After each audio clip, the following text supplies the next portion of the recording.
Hello, hello, hello. Good evening, good evening. Hi, good evening. This is the first class. I'm very excited for the class. Hi, hello, hello, hi, hello, hi, hello, hi. Yes, कैसे हैं आप लोग भाई? ठीक है?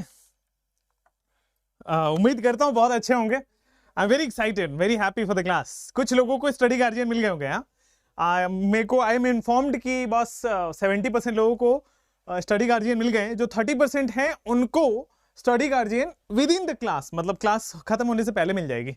तो चिक चिक ना करें, ठीक है? चलिए, नमस्ते नमस्ते नमस्ते. Good evening, good evening, good evening. Good afternoon नहीं होता भाई, शाम के 4 बजे गुड इवनिंग होता है ना? मचाने वाले हैं आज. We are going to start the chapter. का नाम तो आपने देख लिया होगा, फिर भी आपको पता है हम वो मास्टर हैं बॉस, जो अगर आपने क्लास 9वीं फेल है या 10वीं भी फेल है, तब भी हम वैसी तैयारी करेंगे जिससे कि आपका बेहतर हो पाए ये चैप्टर. ठीक है? चैप्टर का नाम बता देता हूं, फिर थोड़ी इसके हिस्ट्री के बारे में बात करेंगे, और फिर हम उस तरह से पढ़ेंगे जिस तरह से आपके एग्जाम में आता है. ठीक है? गुड इवनिंग, नमस्ते हो चुका है. Hold on. Now the chapter name is periodic table. ठीक है बॉस? चैप्टर का नाम आपका है पीरियोडिक टेबल. ठीक है? और कुछ भी ना समझ आए तो सबसे पहले पूछ लेना है बॉस. ठीक है? आपके लिए डेडिकेटेड अभी फिलहाल के नंबर में 50 लोग हैं जो आपके डाउट सॉल्व करेंगे. तो क्लास के बाद, नोट्स रिवीजन के बाद डाउट पूछना एक अच्छी हैबिट है. ऐसा नहीं कि क्लास में डाउट आया वहां चले गए क्लास छोड़ के. क्लास करिए, नोट्स बनाइए, नोट्स चेक होगा, आपके स्टडी गार्जियन नोट्स मांगेंगे आपसे, ध्यान रखिएगा. So you have to make your notes, fresh copy, fresh paper सब लेके, फ्रेश टेबल, एक अच्छी जगह पे बैठ के पढ़िए. ठीक है बॉस? चलिए, तो उम्मीद करता हूं आप सब लोग अच्छे होंगे, और पीरियोडिक टेबल चैप्टर जो है हम स्टार्ट करने वाले हैं. मैं इससे पहले कि स्टार्ट करूं, मैं आपको नीट एग्जाम से इसका रिलेशन बता देता हूं. नीट एग्जाम से इसका रिलेशन है बॉस कि 4 नंबर का इसका रिलेशन है. इसका नीट एग्जाम से जो संबंध आने वाला है वो 4 नंबर का संबंध है. ठीक है? Good evening everybody. चलो बॉस, तो 4 नंबर छोड़ना तो है नहीं, 4 नंबर तो अपने को लेना है. अब आइए, जो 4 नंबर लेना है वो मैं बता देता हूं कहां से आते हैं. पढ़ाऊंगा सारा, पढ़ना आपको सारा है, प्रैक्टिस आपको सारा करना है, लेकिन ध्यान कहां ज्यादा से ज्यादा लगाना है वो मैं आपको बताने वाला हूं यहां पे. ठीक है भाई? चलिए, तो सबसे पहले मैं आपको टॉपिक्स लिखता हूं, और टॉपिक्स लिखने के बाद मैं वो बताऊंगा कि नीट एग्जाम में कौन से टॉपिक ज्यादा इंपॉर्टेंट है. पढ़ना अपने को सारा है, लेकिन स्मार्ट भी रखना है कि नीट एग्जाम कहां फोकस करता है. तो देखो, सबसे पहले मैं टॉपिक्स का नाम लिखता हूं, हिस्ट्री ऑफ पीरियोडिक टेबल. सबसे पहले मैं टॉपिक का नाम लिखूंगा, वो होगा boss history of periodic table. आज का जो हमारा मुद्दा है वो हिस्ट्री ऑफ पीरियोडिक टेबल पे ही है, और हम इसी के बारे में चर्चा करने वाले हैं. आई होप आप एक्साइटेड उतना ही है जितना मैं हूं. और जो सेकंड टॉपिक बच्चा मैं डिस्कस करने वाला हूं वो होगा आपके पास कि जनरल टर्मिनोलॉजी. ठीक है? हम सब इसके बाद जनरल टर्मिनोलॉजी की बात करेंगे. अभी हिस्ट्री ऑफ पीरियोडिक टेबल में भी 6 टॉपिक्स ऐसे हैं जो आपको पढ़ना है. ठीक है ना? हिस्ट्री ऑफ पीरियोडिक टेबल में भी बॉस आपके पास 6 टॉपिक्स में आपको अलग अलग से पढ़ाऊंगा, तो उसकी चिंता आप छोड़ दीजिएगा कि क्या क्या पढ़ेंगे, क्योंकि जब मैं ये टॉपिक पढ़ाऊंगा तो उसके अंदर की चीजें बताऊंगा कि कौन सी 6 टॉपिक्स हैं. फिर आते हैं जनरल टर्मिनोलॉजी पे. ठीक है? आइए, अब जनरल टर्मिनोलॉजी के बाद अब आते हैं आईयूपीएससी नोमेनक्लेचर के ऊपर. आपके पास आईयूपीएससी नोमेनक्लेचर में जनरल टर्मिनोलॉजी में कुछ डेफिनेशंस हैं, ठीक है ना, वो पढ़ेंगे. और फिर अपने को आईयूपीएससी नोमेनक्लेचर ऑफ एलिमेंट्स पढ़ने हैं जिनका एटॉमिक नंबर ग्रेटर देन 100 है. आईयूपीएससी नोमेनक्लेचर ऑफ एलिमेंट्स जिनका एटॉमिक नंबर 100 से ज्यादा है वो पढ़ने वाले. ठीक है? जो फोर्थ टॉपिक हम पढ़ने वाले हैं बॉस वो है Z effective and screening effect. Z effective, या फिर जिसको हम इफेक्टिव न्यूक्लियर चार्ज भी बोलेंगे. मैं बोलते जा रहा हूं, अगर कोई चीज बोलने में भी इंपॉर्टेंट है वो भी नोट डाउन कर लीजिएगा. जेड इफेक्टिव या फिर इफेक्टिव न्यूक्लियर चार्ज. और आपके पास आएगा screening effect. I hope I making sense to you. Screening effect. ठीक है? क्लियर है? कोई प्रॉब्लम नहीं है? चलिए, अगर आप ज्यादा कुछ कमेंट में इधर उधर की बातें करेंगे तो ब्लॉक्ड हो जाएंगे और क्लासेस नहीं दिखेंगी, पैसे वेस्ट हो जाएंगे. Please don't do that. और वो मेरे कंट्रोल में नहीं है, तो मैं चाह के भी आपको बचा नहीं पाऊंगा. ठीक है?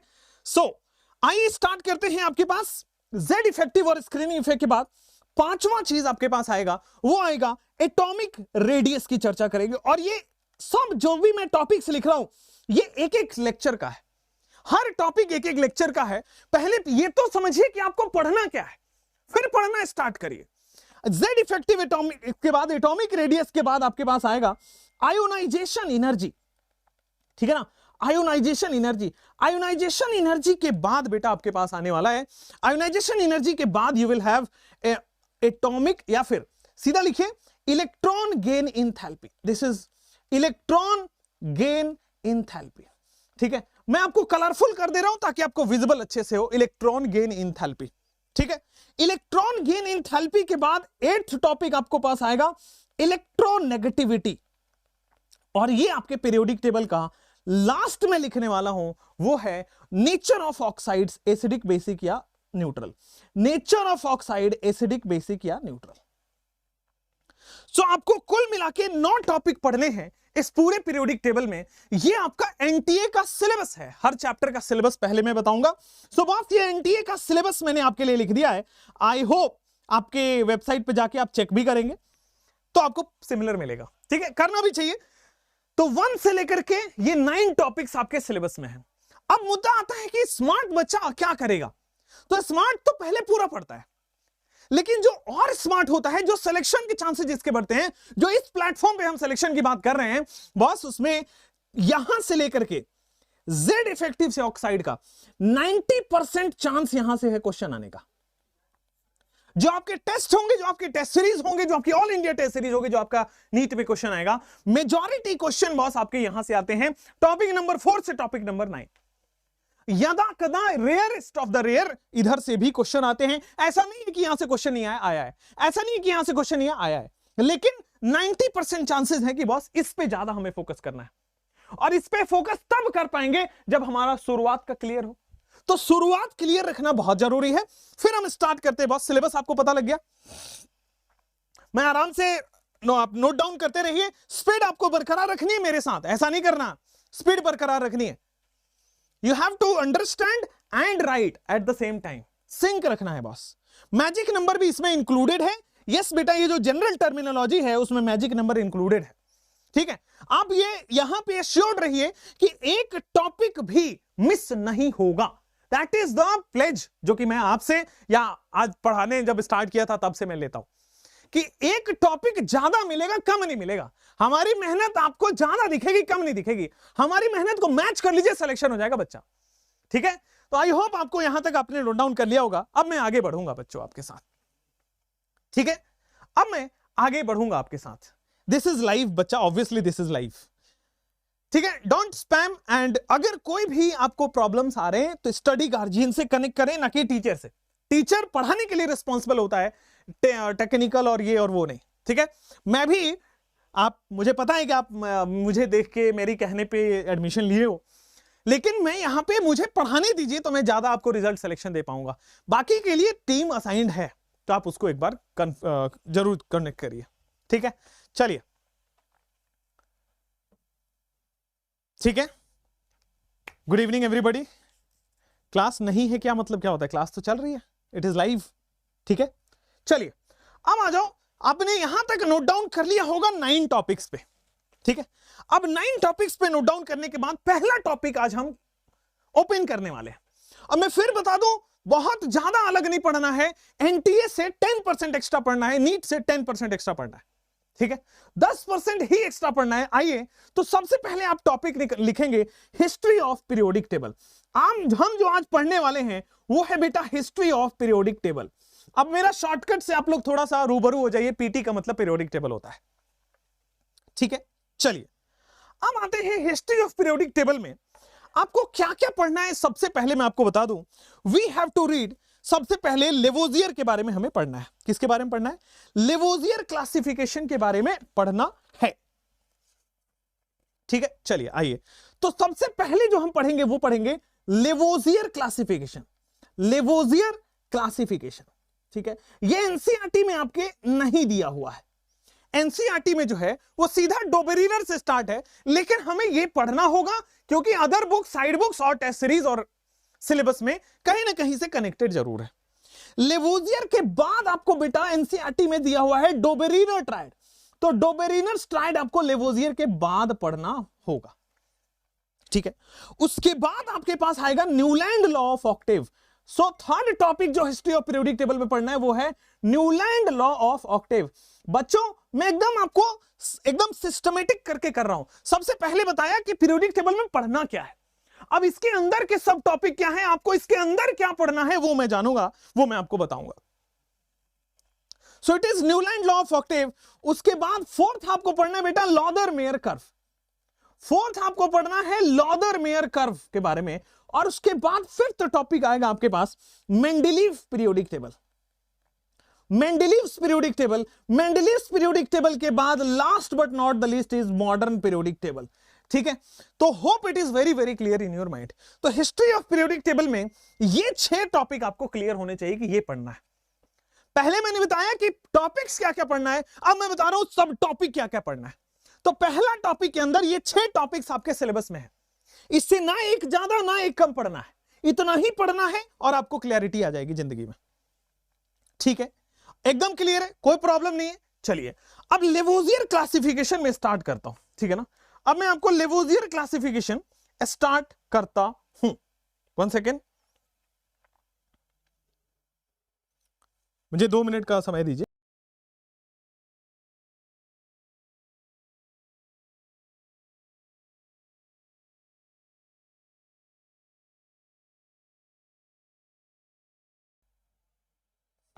हाँ पीडीएफ फॉर्म में मिलेगा, लेकिन बेटा आपके जो स्टडी गार्जियन है वो नोट्स खोजेंगे, ठीक है।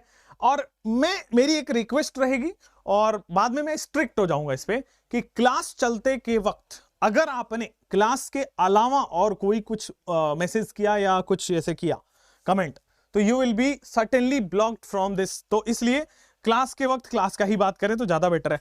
बाकी स्टडी गार्जियन बाकी सारी चीजें आपको मिल जाएंगी क्लास के बाद, ठीक है। चलिए सो लेवोजियर क्लासिफिकेशन के बाद, ठीक है, लेवोजियर क्लासिफिकेशन हम स्टार्ट करने वाले हैं। आइए पढ़ते हैं लेवोजियर क्लासिफिकेशन। तो लेवोजियर क्लासिफिकेशन से पहले आपको मैं थोड़ा सा थ्योरी हिंट देता हूं। लेवोजियर अभी हम पढ़ने वाले हैं लेवोजियर क्लासिफिकेशन, उससे पहले मैं थोड़ा सा डिस्कशन करूंगा आपसे। आइए कहानी सुनते हैं आपसे। अब सुनो, कहानी बड़ी अच्छी है। तो बच्चों कहानी ऐसा है कि एक बहुत पहले के जमाने की बात है।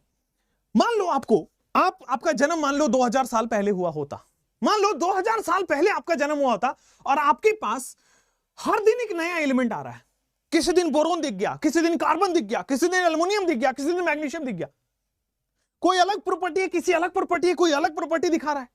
तो आप कंफ्यूज हो जाओगे कि भाई इसको मैं कैसे करूं। एल्युमिनियम मेटल है वो अलग प्रॉपर्टी है, कार्बन नॉन मेटल है वो अलग प्रॉपर्टी है, कुछ मेटलॉइड्स हैं वो अलग प्रॉपर्टी है। तो आप कंफ्यूज हो जाते हैं कि एक सिस्टमेटिक पैटर्न नहीं है एलिमेंट्स को पढ़ने का। सो जब बहुत सारे एलिमेंट्स डिस्कवर होने लगे, जब एलिमेंट्स का नंबर बढ़ने लगा, तब जाके साइंटिस्ट को नीड पड़ी पीरियोडिक टेबल की।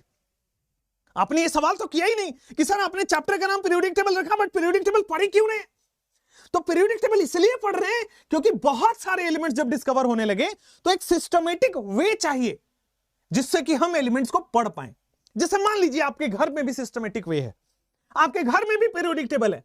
जैसे वो पैटर्न बना हुआ है कि पहले दादाजी, फिर दादी, फिर दादाजी के अंदर आपके पापा, फिर आप मम्मी, फिर चाचा जी, चाची, अंकल, आंटी, ऐसा होता चला जाएगा, राइट। तो एक पैटर्न बना हुआ, दादाजी, फिर आपके पापा जी, फिर आप, फिर आपके अंदर अगले 2-3 सालों में, फिर उनके अंदर अगले 10 सालों में, फिर उनके अंदर अगले 20 सालों में। ऐसा ख्वाब सजाए हुए हैं, लेकिन ये ख्वाब तभी पूरा होगा बेटा जब आप डॉक्टर बन जाएंगे। वरना दादाजी ने काम कर लिया, पापा जी ने काम कर लिया और आप इसके बाद का आपको देखना पड़ेगा, ठीक है। चलिए तो खैर, लेवोजियर क्लासिफिकेशन और पीरियोडिक टेबल। पीरियोडिक टेबल हम इसीलिए पढ़ते हैं क्योंकि पीरियोडिक टेबल एक सिस्टमेटिक पैटर्न देता है। पीरियोडिक टेबल हम इसीलिए पढ़ते हैं क्योंकि पीरियोडिक टेबल एक सिस्टमेटिक पैटर्न देता है एलिमेंट्स की स्टडी के लिए। दैट्स इट, ठीक है, क्लियर है, कोई प्रॉब्लम नहीं है। चलिए अब लेवोजियर क्लासिफिकेशन की हम बात करेंगे। तो बच्चों लेवोजियर एक साइंटिस्ट थे जिन्होंने एलिमेंट को ब्रॉडली 2 कैटेगरी में बांटा था। लेवोजियर एक साइंटिस्ट थे जिन्होंने एलिमेंट्स को ब्रॉडली 2 कैटेगरी में बांटा था। पहली कैटेगरी को बोल दिया मेटल है, दूसरी कैटेगरी को बोल दिया नॉन मेटल है। बहुत गौर से सुनिएगा, लेवोजियर ने पूरे एलिमेंट्स को दो कैटेगरी में डिवाइड किया है। समझ में आ गया? कौन कौन सी दो कैटेगरी है? Metal, non metal. लेकिन जिस दिन मेटलॉइड डिस्कवर हो गया उस दिन फेल हो गया। Lavoisier failed. Why Lavoisier failed? क्योंकि मेटलॉइड डिस्कवर होगा। और मेटलॉइड क्या होता है? ऐसा एलिमेंट जिसमें मेटल भी हो और नॉन मेटल भी हो। अरे ये बात क्लियर है ना? अच्छे से क्लियर है तो कमेंट्स में बताइए। Is this live? गधे, ये लाइव प्लेटफॉर्म है, मैं ये ब्लॉक करिए, इनको हमेशा के लिए ब्लॉक कर दीजिए, ठीक है? चलिए नेक्स्ट, लेवोजियर क्लासिफिकेशन की बात करते हैं। लेवोजियर क्लासिफिकेशन में Lavoisier classified elements into two categories.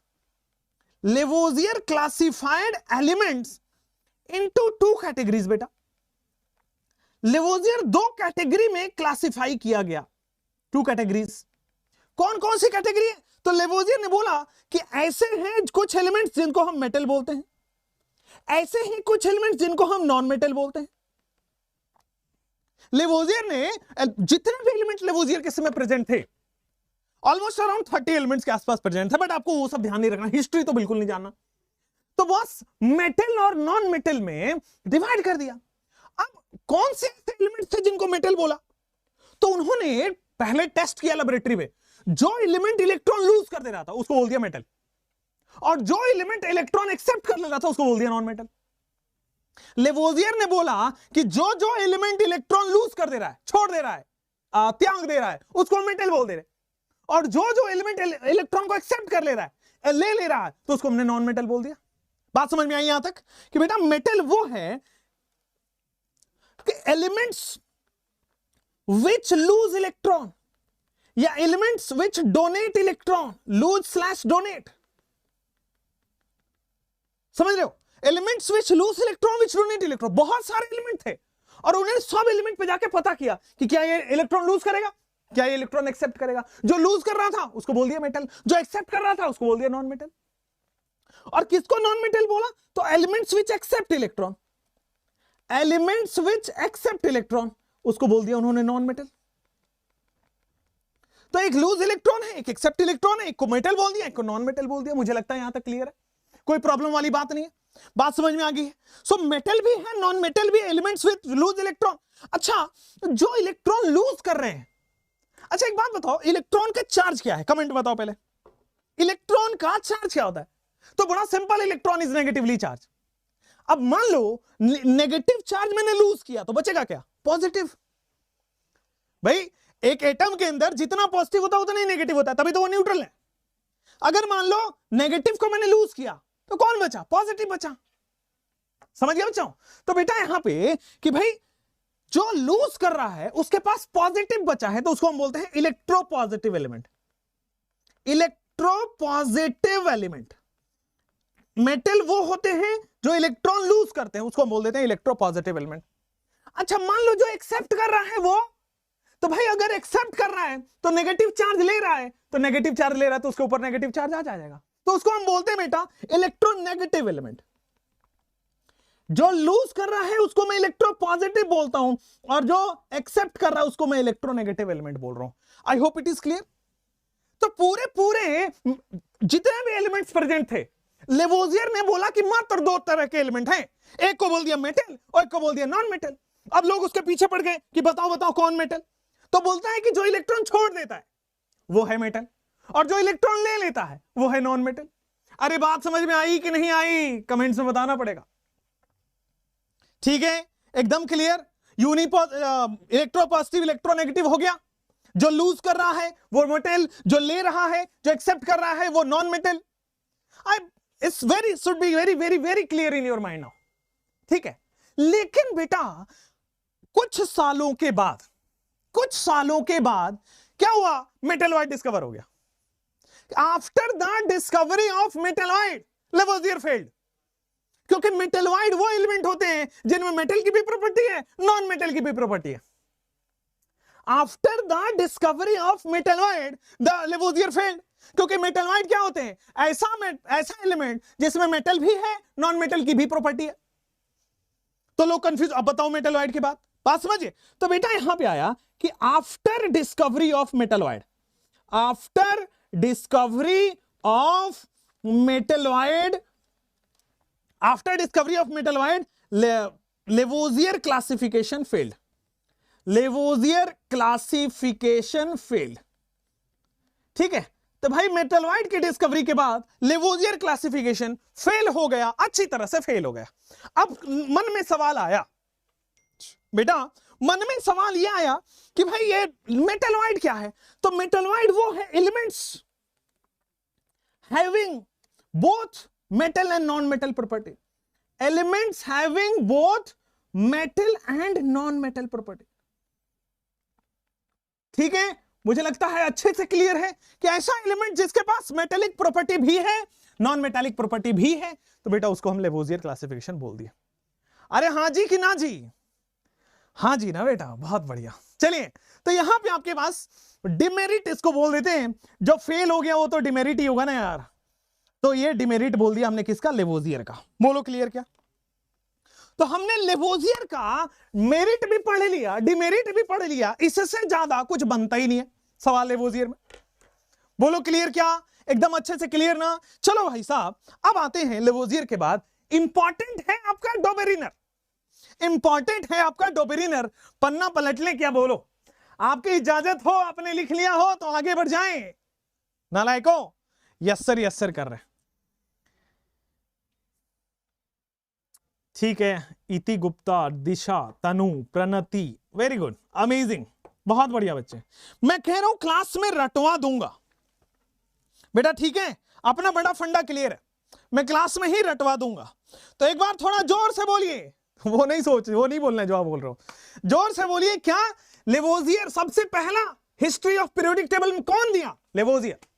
सबसे पहला क्लासिफिकेशन कौन किया? लेवोजियर। लेवोजियर ने क्या किया? बोला कि भाई जितने भी एलिमेंट है दो तरह के होंगे, एक मेटल एक नॉन मेटल। कौन मेटल? जो लूज कर रहा है। कौन नॉन मेटल? जो एक्सेप्ट कर रहा है। जो लूज कर उसको क्या बोलेंगे? इलेक्ट्रोपॉजिटिव। जो एक्सेप्ट करेंगे उसको क्या बोलेंगे? इलेक्ट्रोनेगेटिव। अरे बात समझ में आई तो बोलो भाई।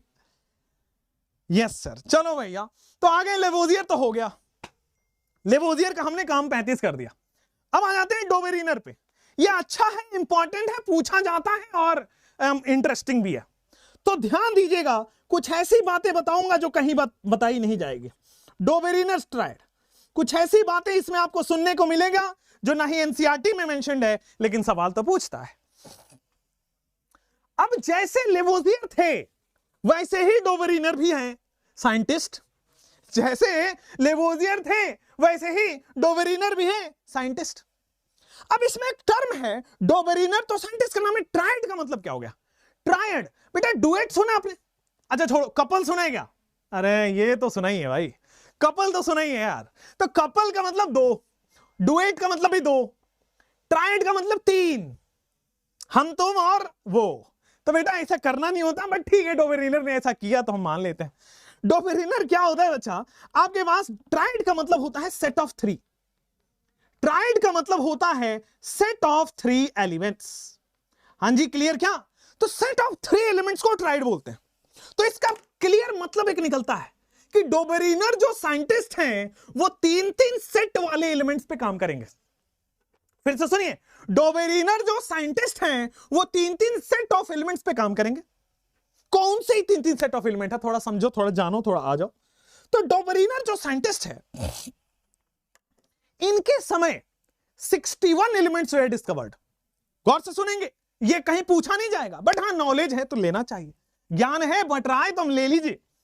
तो डोबेरिनर के समय 63 एलिमेंट्स या 61 एलिमेंट्स, कई बुक्स में 61 है, कई बुक्स में 63 है। तो 63 एलिमेंट्स डोबेरिनर तक डिस्कवर हो गया था। इन्होंने क्या बोला कि जैसे लेवोजियर फेल हुए, इन्होंने बोला कि एलिमेंट्स तीन तीन सेट के फॉर्म में एग्जिस्ट करते हैं। एलिमेंट्स तीन तीन सेट के फॉर्म में एग्जिस्ट करते हैं, ठीक है ना? चलिए आइए, तो set of three elements Dobereiner triad इन्होंने बनाया। आइए, set of three elements having similar property. ध्यान रखिएगा, जो डोबेरिनर ने बोला, मैं बोला है ना, मैंने कुछ कुछ ऐसी बातें बताऊंगा जो कहीं लिखा नहीं है। तो डोबेरिनर ने ऐसा नहीं कि कोई भी तीन एलिमेंट उठाया और सेट बना दिया, नहीं, वो वाले 3 एलिमेंट उठाए, उनका सेट बनाया जिनका प्रॉपर्टी सेम था। डोबेरिनर ने क्या किया, वो वाले एलिमेंट्स उठाए, वो वाला सेट बनाया जिसका प्रॉपर्टी क्या था, सिमिलर था। बहुत बढ़िया, ठीक है। और ध्यान से सुनिए, this is the first important. दूसरा इंपॉर्टेंट कि एलिमेंट्स जिनका सेट बनाया, एलिमेंट्स जिनका ट्रायड बनाया, वो increasing order of atomic weight में था। एलिमेंट्स जिनका ट्रायड बनाया वो increasing order of atomic weight में था। Increasing order of atomic wait. चलो, तो पहला क्वेश्चन यहां से बनता है, डोबेरिनर ने ट्रायड बनाए, ये सबको पता है, लेकिन कौन से ट्रायड बने? वही ट्रायड बना रहे थे जिनका प्रॉपर्टी सेम था। ऐसा नहीं कि कोई भी 3 आजू बाजू उठा के डाल दिया, सेट ऑफ 3 हो, नो, वो वाले ही ट्रायड बन रहे थे जिनकी प्रॉपर्टी सेम हो। दूसरी चीज, वो वाले ट्रायड, अच्छा, ट्रायड जब बन रहा था तो increasing order of atomic weight में था। सबसे पहले सबसे छोटा, सबसे हल्का वाला, फिर थोड़ा भारी वाला, फिर थोड़ा और भारी वाला, तो increasing order of atomic weight में डोबेरिनर ने रखा था। चलिए, increasing order of atomic weight में।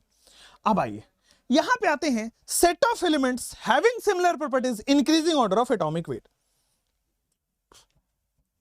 उसके बाद यहां पे आते हैं थ्योरी। पहले समझा दो फिर लिखाता हूं। पहले यहां तक समझ आए ट्रायड की थ्योरी क्या है, सिमिलर होने चाहिए प्रॉपर्टी और फिर increasing order of atomic weight में होना चाहिए, ये ट्रायड की प्रॉपर्टी है। अब आइए, डोबेरिनर ने बोला he arranged the elements in increasing order of atomic weight having similar property such that, ऐसे अरेंज किया था कि जो मिडिल एलिमेंट है वो पहले और तीसरे का एवरेज है। जो मिडिल एलिमेंट का एटॉमिक वेट है वो पहले और तीसरे का एवरेज है। तीसरी बार रिपीट करूंगा कि जो सेट है, जो ट्रायड है, उसमें जो एटॉमिक, जो ट्रायड ऑफ एलिमेंट्स है, वो इस तरह से अरेंज किया गया कि पहला और तीसरा का एटॉमिक वेट का एवरेज मिडिल वाला आ रहा है, पहला और तीसरा का एटॉमिक वेट का एवरेज बीच वाला आ रहा है। बिल्कुल क्लियर क्या? ऑल गुड ना? समझ में भी आ रहा है? ठीक है ना?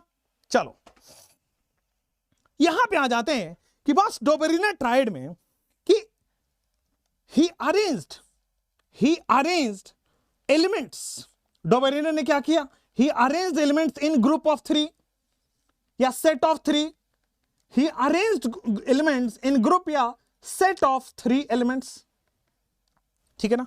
such that, इस तरह से अरेंज किया, ध्यान से दीजिएगा, such that atomic weight of middle element, such that atomic weight of middle element is average of, अब मैं सिखाऊंगा, टेंशन मत लो, is average of first and third element। अब बेटा शक्ल देखने से अच्छा है कि जब मैं लिख रहा हूं अभी लिख ले।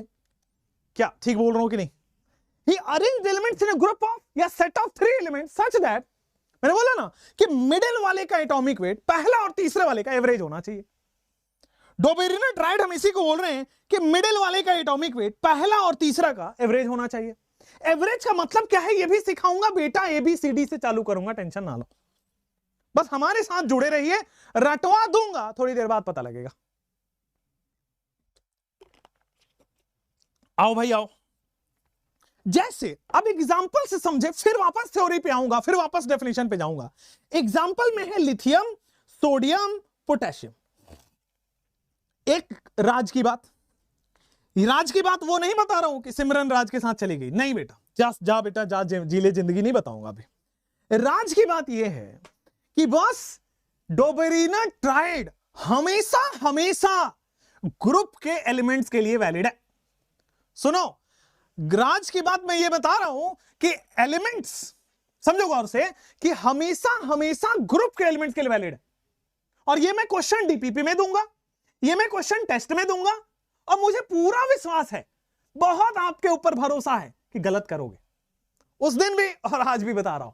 तो इसको ध्यान से ले लीजिए बॉस, यहां पे कि ऑलवेज वैलिड इन, केवल और केवल बेटा वैलिड होगा, always valid in groups only, केवल और केवल बेटा ग्रुप्स के लिए ही वैलिड होगा।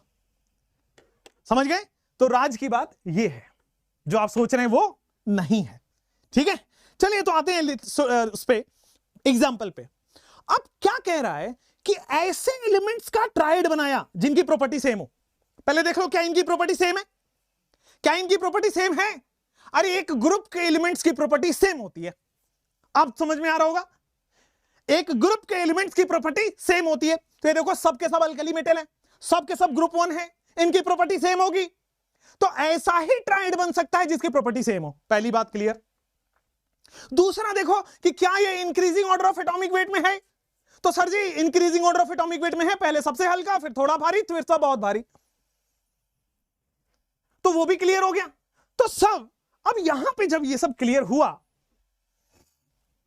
यहां पे जब ये सब क्लियर हुआ, तो लिथियम जो है इसका एटॉमिक वेट अगर गलती से आपको याद हो तो बता दो। लिथियम का एटॉमिक वेट गलती से अगर याद हो तो बेटा लिथियम का एटॉमिक वेट 7 होता है। अजी क्लियर क्या? सोडियम का एटॉमिक वेट बेटा जी 30 होता है। क्लियर क्या? 23। फिर इसका 39 होता है, ये भी क्लियर क्या? एटॉमिक वेट लिख रहा हूं, मात्र 3 कंडीशन, उसमें पूरा का पूरा डोबेरिनर खत्म हो जाएगा। ट्राइड उनका बनेगा जिसकी प्रॉपर्टी सेम हो, पहला। दूसरा चीज increasing order of atomic weight में हो। तीसरा चीज जो बीच वाले का वेट है वो पहले और तीसरे का एवरेज है। अब एवरेज कैसे निकालते हैं? मान लीजिए मैं निकाल रहा हूं कि बेटा केमिस्ट्री में आपके 180 में से 1 नंबर आए, मान लीजिए, संभव है, हमसे पहले संभव था, अब आप स्टडी गार्जियन पे आ चुके हो, अब संभव नहीं है। तो बेटा 180 में से मान लीजिए 1 नंबर आए। फिजिक्स में 180 में से मान लो आपके पास 0 नंबर आते हैं। हो सकता है स्टडी गार्जियन से पहले, स्टडी गार्जियन के बाद ये चेंज हो जाएगा। मान लीजिए बायो में 360 में से आपको बहुत ज्यादा बायो आती है तो 3 नंबर आ गए, मान लीजिए। This is the scenario. अब मैं पूछूंगा एवरेज नंबर कितना है, तो एवरेज नंबर इज द सम करो टोटल, तो 1 + 0 + 3 कितना हो गया? 4 नंबर। डिवाइड बाय कितने सब्जेक्ट का एवरेज ले रहे थे? 3। सम upon total number, some upon total number, some upon total number, this is the average. अब मैं यहां कह रहा हूं कि पहले और तीसरे का एवरेज लेना है, तो कितने नंबर का एवरेज ले रहे हो? 2 नंबर का एवरेज ले रहे हो, तो सम अपॉन 2। तो एवरेज के लिए वैसे तो आपको पता है, बट फिर भी मैं एक्सैजरेट कर रहा हूं ताकि एकदम 9/10 भी फेल हो तो बेटा यहां पे आपका भला हो सके। तो आ जाओ, जब मैं एवरेज लेता हूं तो पहले और तीसरे का एवरेज निकालूंगा, तो भाई साहब 46/2 आ रहा है, भाई साहब 23 आ रहा है। मतलब कि ये डोबेरिनर ट्राइड को फॉलो करेगा, मतलब कि ये डोबेरिनर ट्राइड को फॉलो कर रहा है। तो मात्र 3 कंडीशन, डोबेरिनर खत्म। वो कौन कौन सा है कि सर सिमिलर प्रॉपर्टी होनी चाहिए, एक ग्रुप के एलिमेंट्स की सिमिलर प्रॉपर्टी होती है, therefore I said only valid in groups. उसके बाद increasing order of atomic weight में होना चाहिए, दूसरा कंडीशन सेटिस्फाइड। उसके बाद पहले और तीसरे का एवरेज लोगे तो बीच वाले के बराबर हो या ऑलमोस्ट बराबर हो। ध्यान दीजिएगा मैंने क्या बोला, बराबर हो या ऑलमोस्ट बराबर हो सकता है 46 एग्जैक्ट बराबर हो जाए, हो सकता है 45.5 हो तब भी चलेगा, हो सकता है 46.5 हो तब भी चलेगा। मतलब या तो बीच वाला पहले और तीसरे के एवरेज का बराबर हो या तो आसपास हो, पास नहीं बेटा, आसपास। ठीक है, चलो अब आगे बढ़े। क्लियर है? कोई दिक्कत तो नहीं है? चलो नेक्स्ट आपके पास आते हैं कुछ दूसरे एग्जाम्पल के साथ। ठीक है, दूसरा एग्जाम्पल है आपके पास कैल्शियम, स्ट्रोंशियम और बैरियम का। कैल्शियम, स्ट्रोंशियम, बैरियम का। अब मैं आपसे बस जानना चाहूंगा कि क्या ये वैलिड है। बच्चों मैं जानना चाहूंगा कि क्या ये डोबेरिनर ट्राइड वैलिड है इस पे, या डोबेरिनर ट्राइड को ये फॉलो करता है, बस जानना चाहूंगा, बताओ। वही 3 चीज, मात्र 3 चीज कि सर एक तो सेम प्रॉपर्टी होनी चाहिए, तो चेक करो कि क्या सेम ग्रुप के एलिमेंट्स हैं तो सेम प्रॉपर्टी होगी। पता चला कि ये तो अल्कलाइन अर्थ मेटल है, मतलब सारे के सारे ग्रुप 2 हैं, मतलब प्रॉपर्टी सिमिलर होगी। All clear? ठीक है सर। दूसरा, क्या ये increasing order of atomic weight में है? हाँ है। सेकंड वाला भी देखो, सबसे हल्का, फिर थोड़ा भारी, फिर सबसे भारी। बहुत बढ़िया। अब आ जाते हैं कि क्या इसका एटॉमिक वेट है 40, इसका एटॉमिक वेट है 88 और इसका एटॉमिक वेट है बेटा 137। तो आ जाओ मेरे प्यारे बच्चों, मैं क्या करता हूं, पहले और तीसरे का एवरेज लेके देख लेता हूं। पहले और तीसरे का एवरेज ले लेता हूं तो क्या होगा? तो साहब ये पहले और तीसरे का एवरेज आ रहा है 88.5। मैंने क्या बोला कि या तो एग्जैक्ट बराबर हो या तो आसपास हो। तो क्या ये डोबेरिनर ट्रायड को फॉलो कर रहा है? जी हां, फॉलो कर रहा है। देवियों सज्जनों, आपकी नजरें स्क्रीन पे होनी चाहिए, फिर जाके ज्यादा से ज्यादा समझ आएगा। ए बेटा क्लियर है क्या? ए बेटा क्लियर है? या तो एग्जैक्ट बराबर हो या तो आसपास हो, बेटा डोबेरिनर ट्रायड को फॉलो करेगा। या तो एकदम बराबर सेम हो या तो आसपास हो। बेटा क्लोरीन, ब्रोमीन, आयोडीन में क्या ख्याल है आपके? क्लोरीन में क्या था? देखो 3 condition, only 3 condition for Dobereiner and all the question will be solved. जब भी डोबेरिनर का सवाल आए मात्र 3 कंडीशन पूछना है। वो कौन से हैं भाई साहब? पहला पूछना है कि क्या वो सेम ग्रुप के हैं या फिर क्या सेम प्रॉपर्टी रखते हैं। दोनों सेम बात है। अगर सेम ग्रुप के होंगे तो सेम प्रॉपर्टी होगा, सिंपल बात है ना भाई। क्लोरीन, ब्रोमीन, आयोडीन क्या ये करते हैं? चलो देख लेते हैं भाई। पहला condition satisfied, second condition satisfied, तीसरा चेक करते हैं। आइए मेरे प्यारे बच्चों, 35.5 होता है इसका एटॉमिक वेट, 80 होता है इसका एटॉमिक वेट। ए बेटा 127 होता है इसका एटॉमिक वेट। तो थोड़ा जोड़ घटाव करिए और इसको बताइए कि क्या ये सही है डोबेरिनर ट्रायड के हिसाब से। तो पहले और तीसरे का एवरेज बीच वाले के बराबर या फिर आसपास होना चाहिए। तो साहब 35.5 प्लस 127 डिवाइड बाई 2 करने पे 81.25। बेटा हम पास पास हैं। तो यहां पे आओगे तो बेटा हम पास पास हैं, इसलिए डोबेरिनर फॉलो कर रहा है।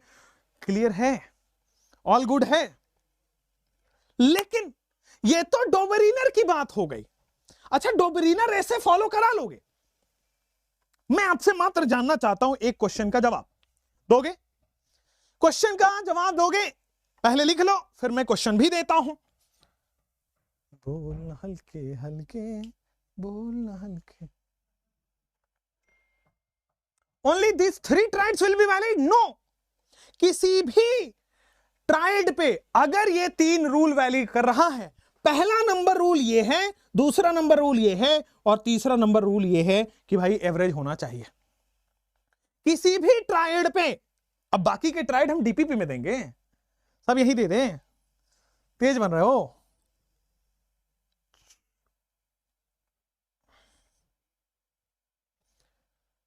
बोल रहे कि सर थोड़ा दूर होके पढ़ाओ।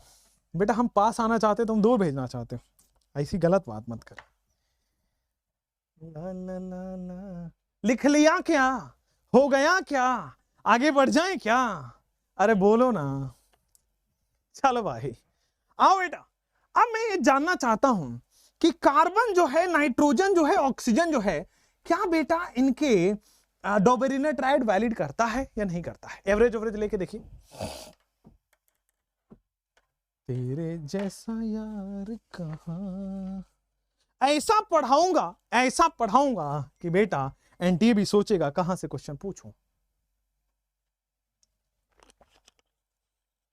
बोलिए।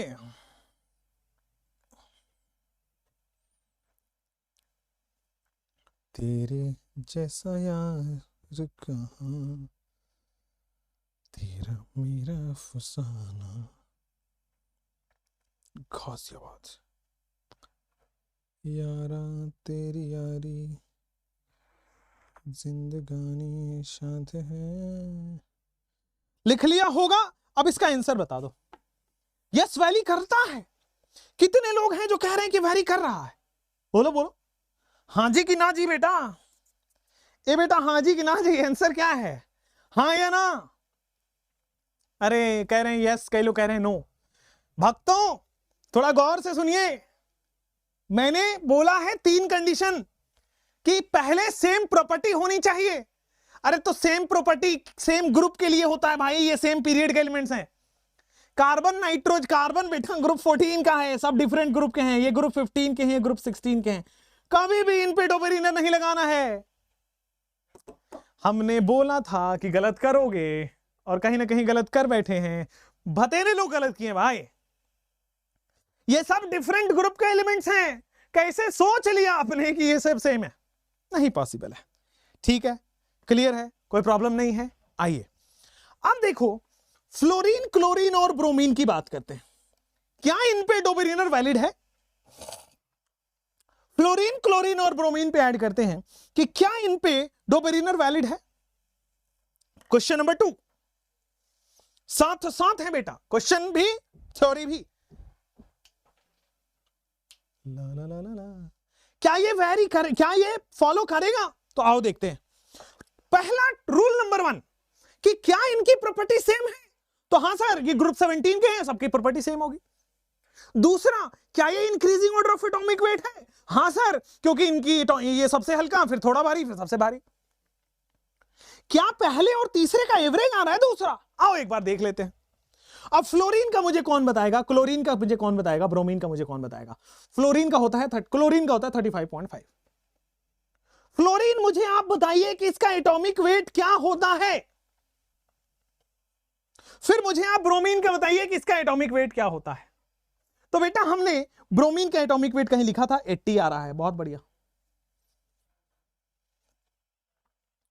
फ्लोरीन 9 है ना, तो 19 होता है। ठीक है, क्लियर है क्या? तो यहां पे बॉस आपके पास 19 एटॉमिक वेट आ रहा है।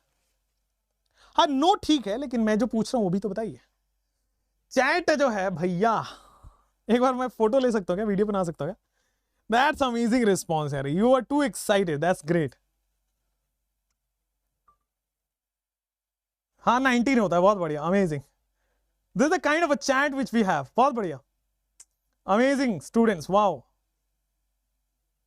ठीक है ठीक है ठीक है ठीक है, आपके बहुत बहुत बढ़िया, वाओ। मैं चैट का फोटो ले रहा हूं कि किस स्पीड से चैट भाग रही है। चलो बॉस आ जाओ। अब मुझे बताओ कि क्या पहले और तीसरे का एवरेज लेने पे दूसरा आ रहा है? एक बार करके देखें क्या। 80 + 19/2 मतलब 99/2 मतलब, अरे यार ये तो 49.5 आ रहा है। ये सर तो बड़ा गड़बड़ सा हो गया, ये 35.5 है, ये 49, मतलब ये ना ही तो बराबर है और ना ही साथ साथ है।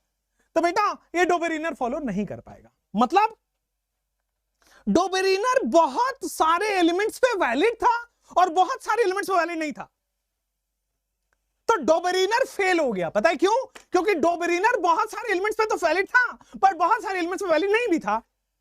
तो क्लियर हो गया, डोबेरिनर की डिमेरिट लिख लीजिए।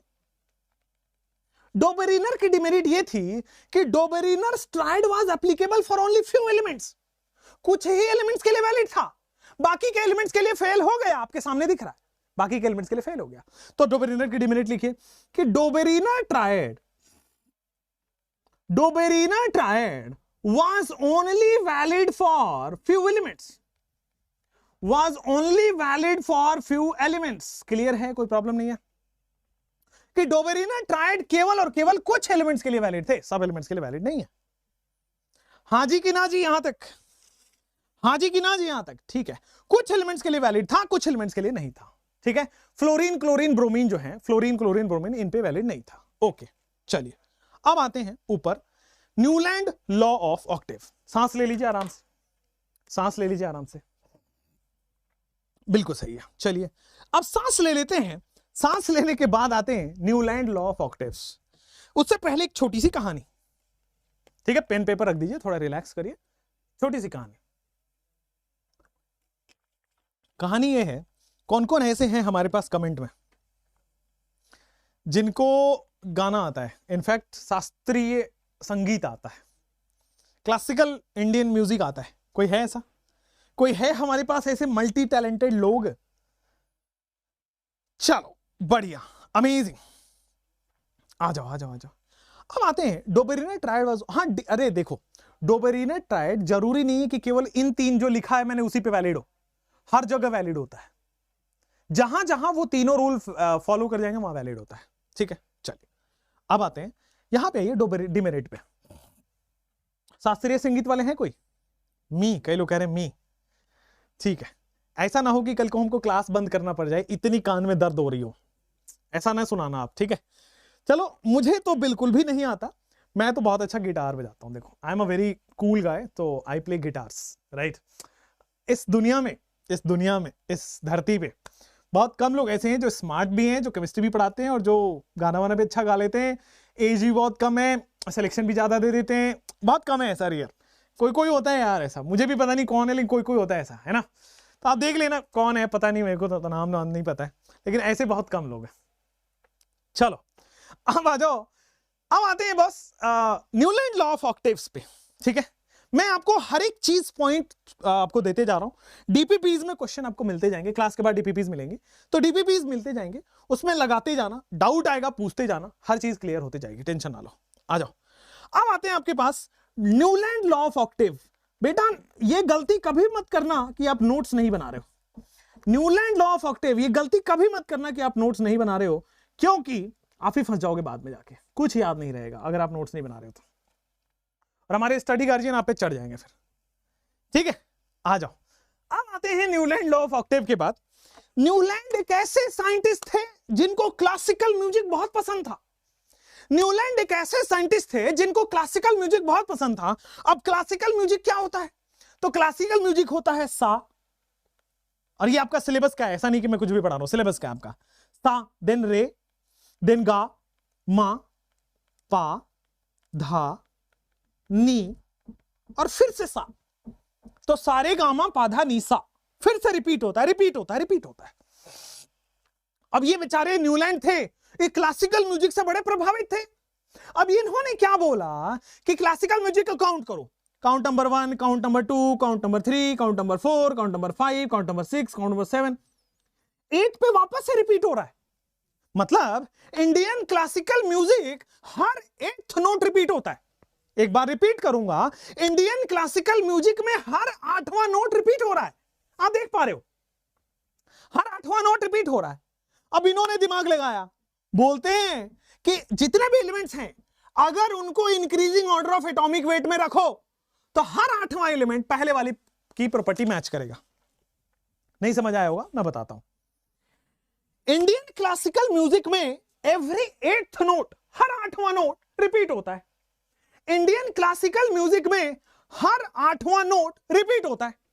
इसी तरह इन्होंने कहा कि अगर एलिमेंट्स को increasing order of atomic weight में रखूं, अगर मैं एटॉमिक वेट के हिसाब से इंक्रीजिंग ऑर्डर में रखूं, तो हर 8वां एलिमेंट पहले वाले एलिमेंट की प्रॉपर्टी से मैच करेगा। फिर से बताता हूं, गौर से सुनिएगा।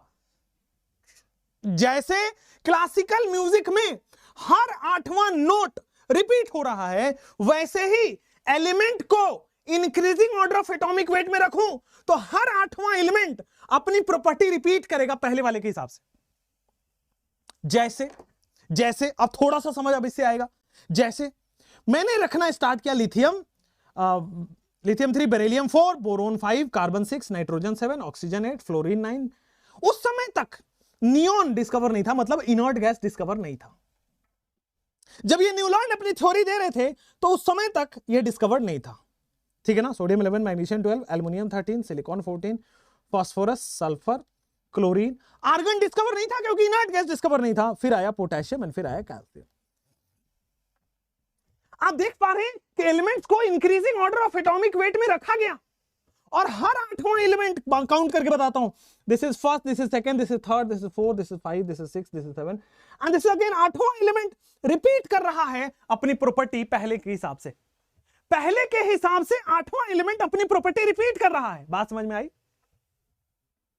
पहले के हिसाब से हर 8वां एलिमेंट अपनी प्रॉपर्टी रिपीट कर रहा है। अगर मैं इसको पहला एलिमेंट बोलता हूं, मान लो ये कहां गया, मान लो ये पहला एलिमेंट मैं मैग्नीशियम को बोलता हूं, तो ये दूसरा एलिमेंट है, ये तीसरा एलिमेंट है, ये चौथा है, ये पांचवा है, ये छठा है, ये सातवां है, और ये देखो 8वां एलिमेंट फिर से प्रॉपर्टी मैच कर रहा है। तो न्यूलैंड लॉ ऑफ ऑक्टेव ने बोला कि जैसे क्लासिकल म्यूजिक होता है वैसे ही पीरियोडिक टेबल होता है, जो कि गलत था। न्यूलैंड लॉ ऑफ ऑक्टेव ने बोला कि बेटा हर 8वां एलिमेंट अपनी प्रॉपर्टी मैच करेगा पहले वाले से, अगर मैं एटॉमिक वेट के इंक्रीजिंग ऑर्डर में एलिमेंट्स को रख दूं तो। बतवा समझ में आया? तो जैसे इंडियन क्लासिकल नोट हर 8 के बाद रिपीट हो रहा है, वैसे ही एलिमेंट्स भी हर 8 के बाद रिपीट होंगे अगर increasing order of atomic weight में रखा जाए तो। बट इनकी थ्योरी फेल हो गई जब इनर्ट गैस डिस्कवर हुआ तो। क्योंकि इनर्ट गैस यहां पे छोड़ा गया था, तब जाके आठवां एलिमेंट डिस्कवर हो रहा था, तब जाके आठवां एलिमेंट प्रॉपर्टी मैच हो रहा था। After the discovery of inert gas they failed. Similarly भाई जैसे ही डी ब्लॉक आएगा, कैल्शियम के पास डी ब्लॉक आता है, तो डी ब्लॉक के बाद 18 के बाद प्रॉपर्टी मैच होती है। भाई जब तक डी ब्लॉक नहीं है तब तक 8-8 के बाद प्रॉपर्टी मैच हो रही है। मैजिक नंबर पढ़ा है ना, 2 8 8 18 18 32 सुना होगा। तो जब तक डी ब्लॉक नहीं है तब तक 8 के बाद प्रॉपर्टी मैच होती है। जैसे ही डी ब्लॉक आएगा कैल्शियम के बाद 18 के बाद प्रॉपर्टी मैच होगी और वो गड़बड़ हो गया। तो इसमें दो डिमेरिट आ गया कि अगर इनर्ट गैस की डिस्कवरी हो गई तो ये फेल हो जाएगा। जिस दिन इनर्ट गैस की डिस्कवरी हुई उस दिन ये फेल हो गया। And it was only valid up to calcium, क्योंकि कैल्शियम के पास डी ब्लॉक आ रहा है, कैल्शियम के बाद डी ब्लॉक आएगा और डी ब्लॉक के बाद 8 के बाद नहीं 18 के बाद प्रॉपर्टी मैच होती है। तो दो डिमेरिट यहां से क्लियर हो गया। तो भाई डिमेरिट नंबर 1 लिखेंगे यहां पे। पहला लिखेंगे डिमेरिट नंबर 1 कि failed after discovery of inert gas. ये न्यूलैंड फेल हो गए जैसे ही बेटा इनर्ट गैस की discovery, failed after discovery of inert gas. बोलना हल्के हल्के क्लियर क्या। डिमेरिट नंबर 2 ये कहा जा रहा है कि valid only up to calcium, क्योंकि कैल्शियम के बाद डी ब्लॉक एलिमेंट आ जाता है, valid up to calcium only. केवल कैल्शियम तक ही वैलिड है। मुझे पूरा पूरा विश्वास है कि बस क्लियर तो होगा। दो ही डिमेरिट है और कोई नहीं, दो ही डिमेरिट है और कोई नहीं। ठीक है, चलो। जो भी क्लास से इरेलीवेंट मैसेज करेगा कि सर मेरा व्हाट्सएप नहीं चल रहा है, मेरा फेसबुक नहीं चल रहा, मेरा डीपी नहीं दिख रहा मेरे को, ठीक है, तो वो सब लोग ऑटोमेटिकली ब्लॉक्ड है।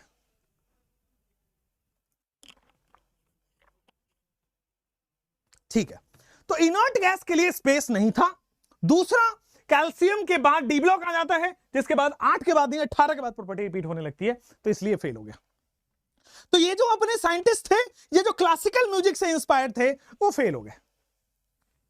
अब आते हैं एक practical approach of periodic table के ऊपर।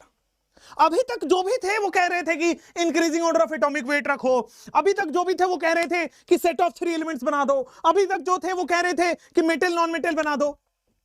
अब जैसा कि मैं आपको बोलता हूं रटवा दूंगा, तो चलिए अभी तक जो पढ़ा वो अभी रिमाइंडर लाते हैं। अब आपने लिख तो लिया ही होगा, आइए बेटा आइए। सबसे पहले हमने क्या पढ़ा, लेवोजियर। मुझे चीख चीख करके सुनाई देना चाहिए आपके कमरे में लेवोजियर क्या है, लेवोजियर क्लासिफिकेशन क्या है, ये चीख चीख करके कमरे में पेरेंट्स को सुनाई देना चाहिए। और अगर पड़ोसी कोई रह रहा हो जिसकी शक्ल आपको पसंद हो तो उसको भी सुनाई दे दे तो अच्छी बात है ना। तो बॉस लेवोजियर क्लासिफिकेशन वो है कि जितने भी एलिमेंट लेवोजियर के टाइम पे थे उनको 2 कैटेगरी में डिवाइड किया, मेटल नॉन मेटल। इलेक्ट्रॉन देगा मेटल, इलेक्ट्रॉन लेगा नॉन मेटल। बोलो ठीक, जो देगा वो मेटल, जो नहीं देगा वो नॉन मेटल। जो देगा वो मेटल, जो नहीं देगा वो नॉन मेटल। या फिर ऐसे बोलो, जो देगा वो मेटल, जो लेगा वो नॉन मेटल। ठीक है, इलेक्ट्रो पॉजिटिव बोल रहे थे मेटल को, इलेक्ट्रो नेगेटिव बोल रहे थे नॉन मेटल को। बहुत बढ़िया। उसके बाद लेवोजियर के बाद आए थे डोबेरिनर पे। क्या आप रिपीट कर सकते हो बेटा 3? चीख चीख के पहला रूल चिल्लाना है, बगल वाले को सुनाई दे देना चाहिए। आइए डोबेरिनर की बात कर लेते हैं। डोबेरिनर ने पहला कंडीशन ये रखा कि उन्हीं का ट्राइड बनेगा जिनकी प्रॉपर्टी सेम होगी। डोबेरिनर ने रखा कि उन्हीं का ट्राइड बनेगा जिनकी प्रॉपर्टी सेम होगी।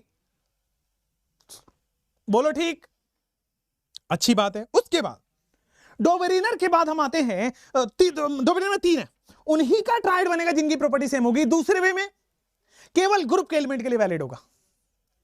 या तो आप ऐसे बोल दो कि उन्हीं का ट्राइड बनेगा जिनकी प्रॉपर्टी सेम होगी, या फिर या तो ग्रुप के एलिमेंट के लिए वैलिड होगा। अब आते हैं दूसरे कंडीशन पे कि increasing order of atomic wait होना चाहिए, जो कि सही है, दूसरा कंडीशन। तीसरा कंडीशन कि पहले और तीसरे का एवरेज लोगे तो भैया आपको सेकंड का एटॉमिक वेट आ जाना चाहिए। पहले और तीसरे के एटॉमिक वेट का एवरेज लोगे तो सेकंड का एटॉमिक वेट आ जाना चाहिए। बोल बेटा यहां तक क्लियर है क्या, कोई प्रॉब्लम तो नहीं है? अब आते हैं न्यूलैंड। न्यूलैंड आते ही सारे गांव पाधा निशा करना है। न्यूलैंड आते ही इंडियन क्लासिकल म्यूजिक का याद रखना है। हर 8th एलिमेंट पहले वाले प्रॉपर्टी को मैच करता है। हर 8th एलिमेंट पहले वाले के हिसाब से प्रॉपर्टी मैच करता है। कैल्शियम तक ही वैलिड था और उसके बाद वो फेल हो गया after the discovery of the inert gas.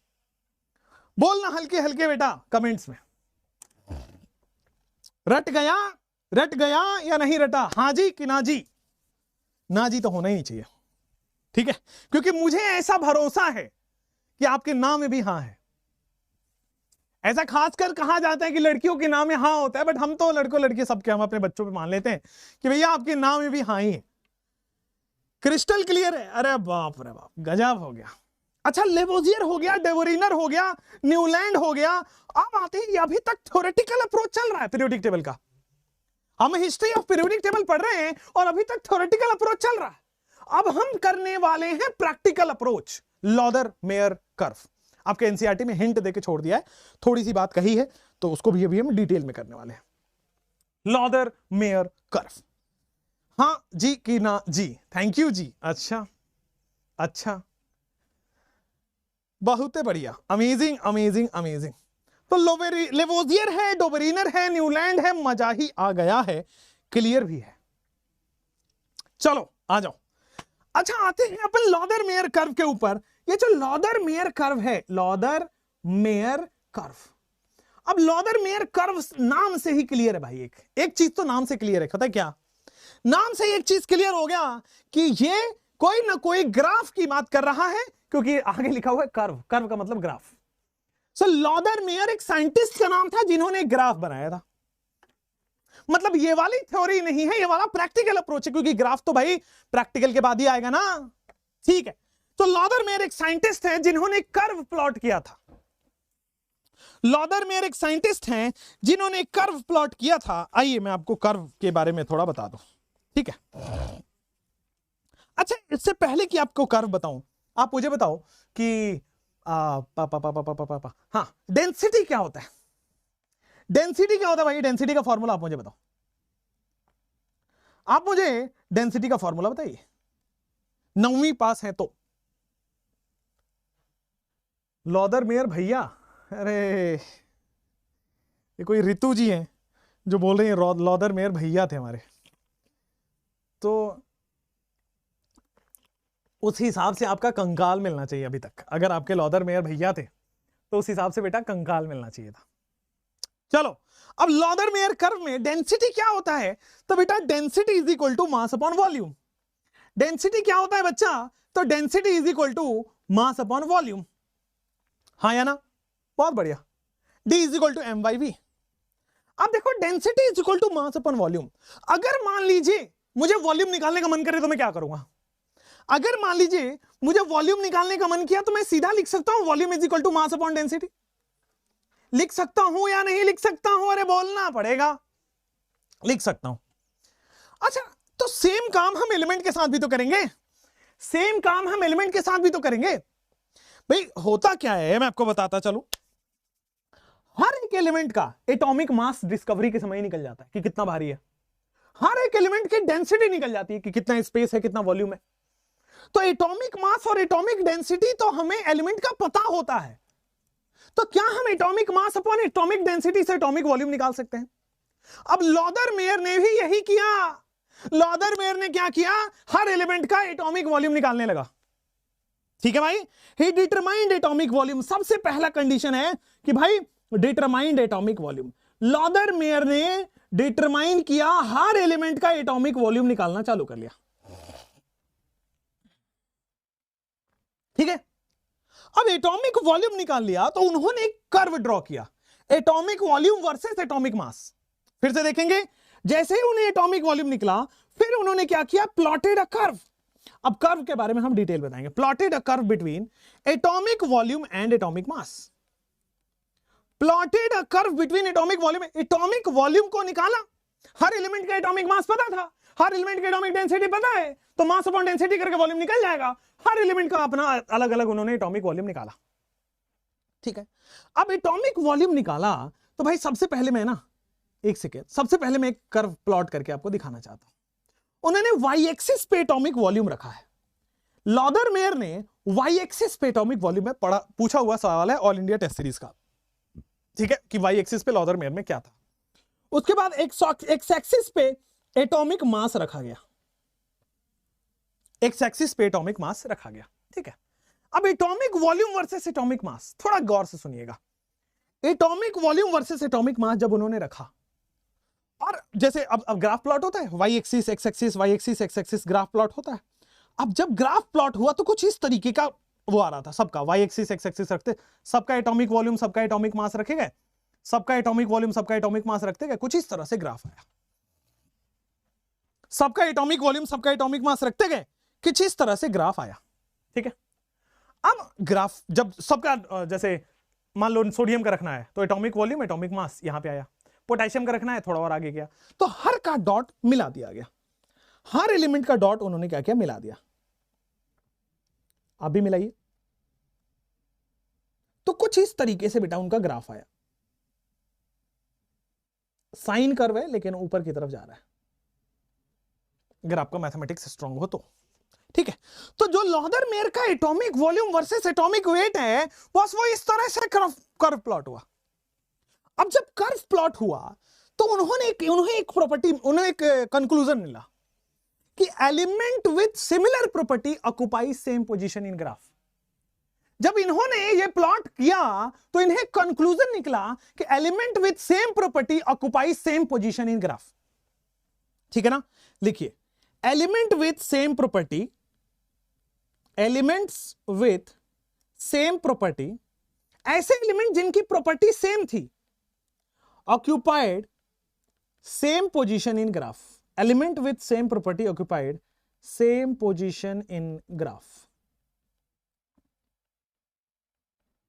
ठीक है, elements with same property occupied same position in graph.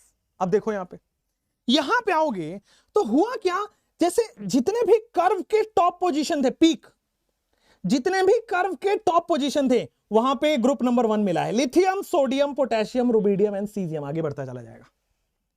तो ग्रुप जो पीक थे, कर्व का जो टॉप पोजीशन जो पीक है बेटा, वहां पे ग्रुप नंबर 1 अल्कली मेटल आ रहे हैं।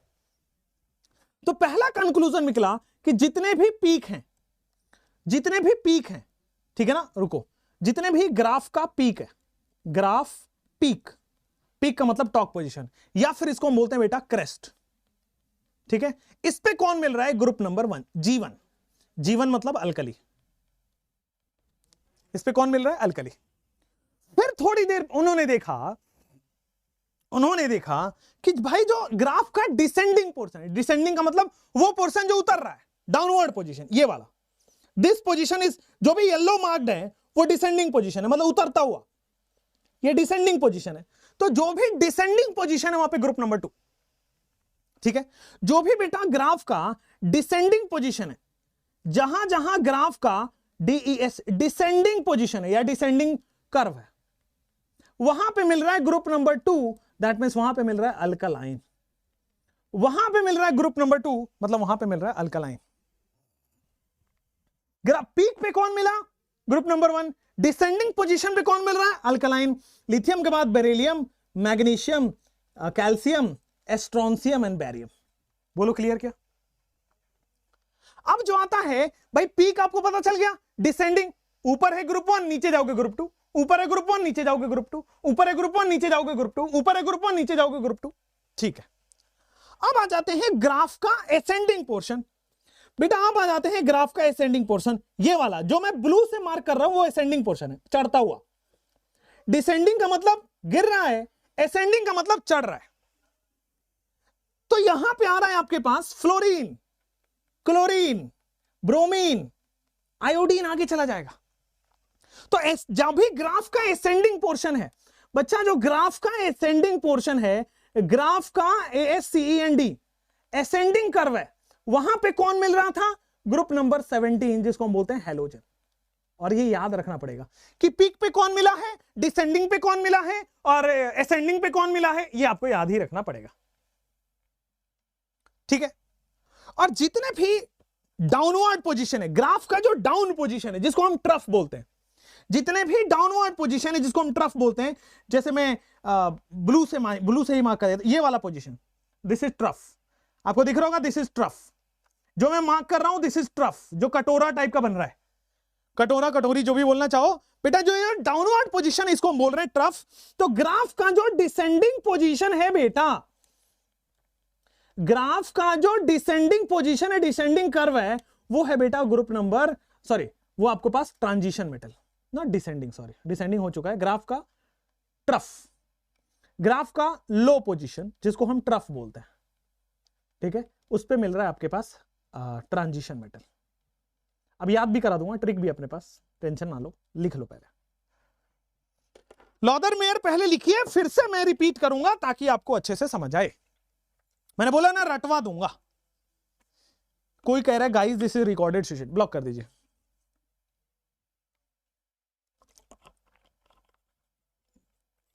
ब्लॉक कर दीजिए और आगे बढ़िए। केवल पढ़ने वाले लोगों को रखिए, बाकी सब लोगों को ब्लॉक करिए। ब्लॉक करिए, पैसे भी रिफंड मत करिए, ठीक है। चलिए नेक्स्ट, रिपीट कर देंगे, टेंशन ना लो, पहले लिख लो, पहले लिख लो फिर रिपीट करेंगे, नहीं तो ये अभी मैं इस पे हाईलाइट करूंगा तो, ठीक है। चलिए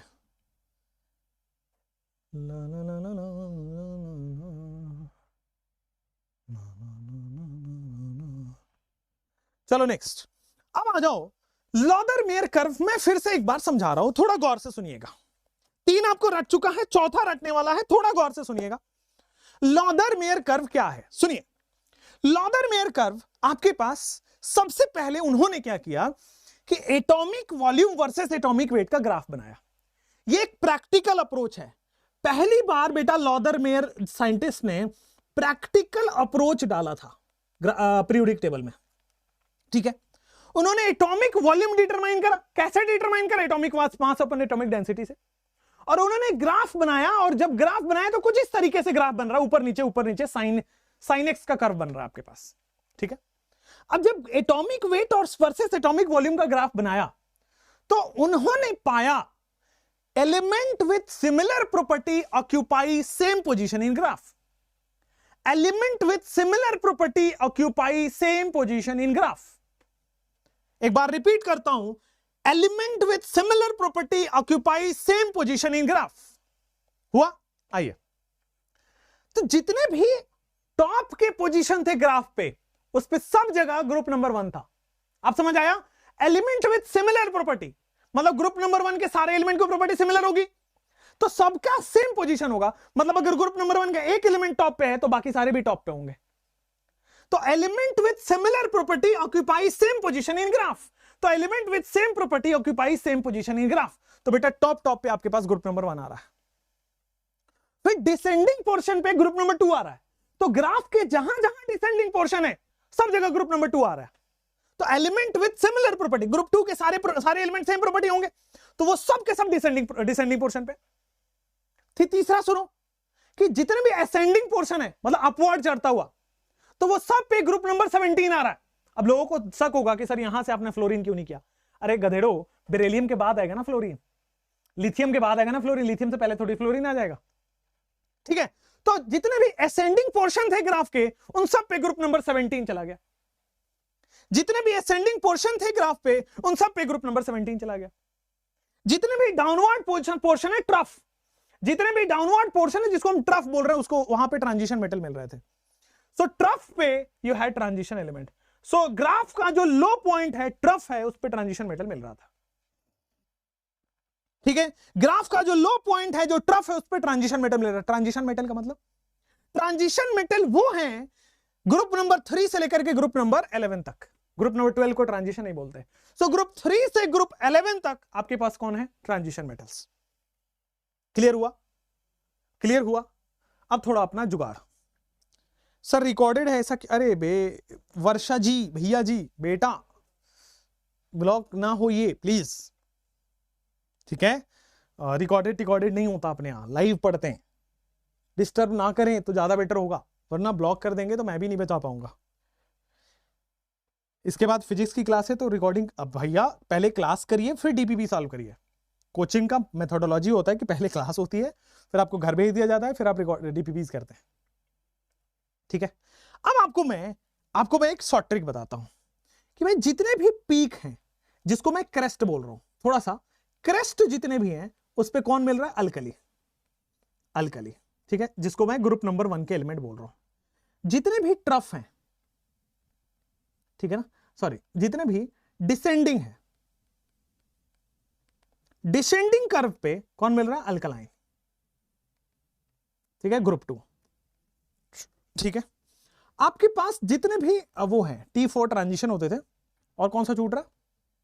क्रेस्ट, डिसेंडिंग, एसेंडिंग। एसेंडिंग जितने भी हैं उस पे मिल रहा है आपके हैलोजन, ग्रुप 17। और जितना भी ट्रफ है उस पे कौन सा मिल रहा है? ट्रांजिशन। आ जाओ, अब एक शॉर्ट ट्रिक हम याद करते हैं। शॉर्ट ट्रिक पे हम याद करते हैं ट्रांजिशन कौन कौन सा होता है, तो ग्रुप 3 से लेकर के ग्रुप 11 तक। चलो आ जाओ, शॉर्ट ट्रिक। आपने कभी आप सुनसान रास्ते से गए हो? कहानी सुनो, कहानी सुनो। सुनसान रास्ते से गए हो? अगर गए होंगे तो बेटा बड़ा डर रहता है, काली डायन भूत टाइप का ऐसा याद आता है। चलो कुछ उसी से बनता है। यहां पे CALI, आपको मुझे लगता है यहां तक क्लियर होगा कि दिस इज काली। CALI मतलब क्रेस्ट पे अल्कली, ALI, ठीक है, काली। फिर यहां पे अल्कलाइन, इसको क्या पढ़ोगे आप? अल्कलाइन, अल्कलाइन मीडियम या alkaline earth metal? Alkaline, alkaline ही पढ़ते हो बट अल्कलाइन बोल रहा हूं मैं। काली और एक डायन समझते हो? डायन, डायन, अल्कलाइन, ठीक है, डायन। बहुत जुगाड़ वाला ये है, काली डायन। काली डायन आपको मान लो आके बोलती है उस पे सुनसान रास्ते पे, ए हेलो। क्या बात है, काली डायन आके बोलती है ए हेलो। हेलो मतलब असेंडिंग पे हेलोजन है, हेलो, ठीक है, ए हेलो। एंड उस पे हेलो करने के बाद क्या बोलती है कि टी से ट्रांजिशन मेटल होता है, कि टी से ट्रांजिशन मेटल होता है, टी फॉर ट्रांजिशन। काली डायन, काली मतलब CALI, काली, ठीक है, काली इज CALI। काली बड़ा सिंपल रख रहा हूं, C मतलब क्रेस्ट, ALI मतलब अल्कली, ठीक है। डायन का मतलब DAINE, आयन, डायन, ठीक है। ए हेलो, टी फॉर ट्रांजिशन। तो काली डायन कभी आपको मिले तो उसको बोलना है ए हेलो, टी फॉर ट्रांजिशन, ठीक है। तो याद हो जाएगा पूरा पूरा लॉदर मेयर कर्व। अब जो मेंडलीफ और मॉडर्न है, ये बड़े बड़े टॉपिक है जो आज की क्लास में संभव नहीं है, ठीक है। So we will study in the next class. मुझे लगता है यहां तक आपको याद कर लेना चाहिए। अब आज का टारगेट सुन लीजिए। स्टडी गार्जियन आपको आज वैसे तो कॉल कर लेंगे, आज नहीं कल करेंगे कॉल, बट आज का टारगेट सुनिए। टारगेट जो आपको करना है, और ये कल क्लास से पहले हो जाना चाहिए, ठीक है। क्या क्या करोगे सुनो। सबसे पहले क्या क्या करोगे सुनो, गौर से सुनना। सबसे पहले लॉदर मेयर तक NCERT पढ़ लोगे, लॉदर मेयर तक NCERT पढ़ लोगे, ठीक है। दूसरी चीज, मैं NCERT क्वेश्चन मिल जाएंगे आपको, तो NCERT क्वेश्चन लगा लेना है। लॉदर मेयर तक NCERT पढ़ते समय नोट्स बना लीजिएगा, ठीक है।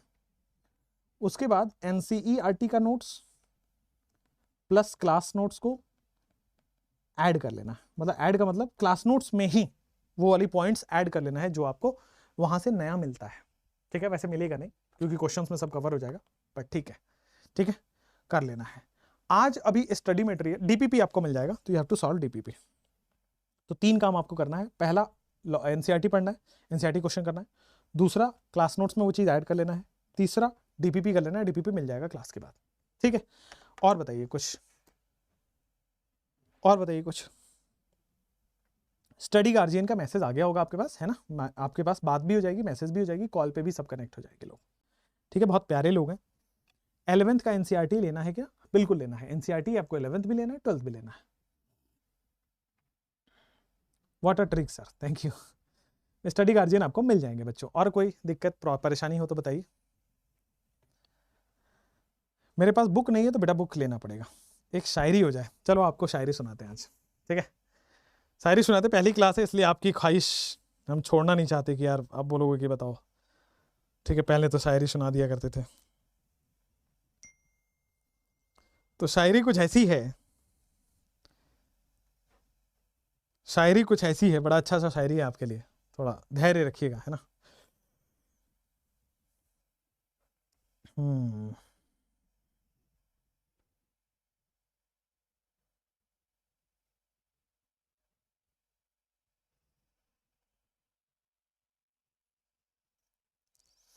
चलिए, तो शायरी कुछ ऐसा है कि एक एक हीरो है, एक हीरो है जो अपनी हीरोइन के लिए कोई शायरी कह रहा है। गौर फरमाइएगा कि वापस आ रहा है। सुनिएगा बहुत बड़े गौर से। इरशाद इरशाद करिए पहले कमेंट्स में, पहले इरशाद हो जाए। हाँ बहुत बढ़िया इरशाद। तो अर्ज किया है कि वापस लौट आया है हवाओं का रुख मोड़ने वाला। इरशाद इरशाद करिए और थोड़ा वाह वाह हो जाए कि वापस लौट आया है हवाओं का रुख मोड़ने वाला, दिल में फिर उतर रहा है वो दिल तोड़ने वाला। ये दूसरी मोहब्बत जब भी होती है ना तो बड़े कमाल की होती है कि वापस लौट आया है हवाओं का रुख मोड़ने वाला, दिल में फिर उतर रहा है वो दिल तोड़ने वाला। क्या बात है। चलिए